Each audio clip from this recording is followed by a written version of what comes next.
First కాకుండా నేను Dubai వచ్చినప్పుడు ఎరుపు రంగు ఫ్లైట్ ఎక్కొచ్చా. అప్పుడు నాకు అర్థం కాలే. ఈ హోటల్‌లో పని చేయడం ఎప్పుడైతే స్టార్ట్ చేశానో అప్పుడే నాకు అర్థమైంది. ఎరుపు రంగు ఫ్లైట్ ఎక్కొచ్చి ఎరుపు కలర్ అయ్యానని.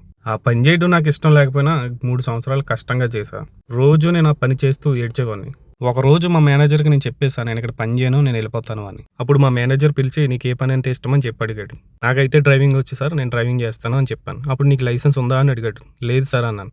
అయితే నువ్వు ఒక 2 ఇయర్స్ ఇక్కడ పని చేయి, నీకు లైసెన్స్ లెటర్ ఇస్తాను, దాన్ని బట్టి నువ్వు లైసెన్స్ తీసుకోవచ్చు అన్నాడు. అప్పట్లో డ్రైవింగ్ నేర్చుకోవాలంటే కంపల్సరీ కంపెనీ లెటర్ కావాలి. ఎలాగైతే నేను 2 ఇయర్స్ కష్టపడి కంప్లీట్ చేశా. ఆ తర్వాత మా మేనేజర్ దగ్గరికి వెళ్ళి లెటర్ ఇస్తానన్నారు కదా, ఇస్తారా అని చెప్పి అడిగితే అప్పుడు మా మేనేజర్ సిగ్నేచర్ పెట్టి లెటర్ అయితే ఇచ్చాడు.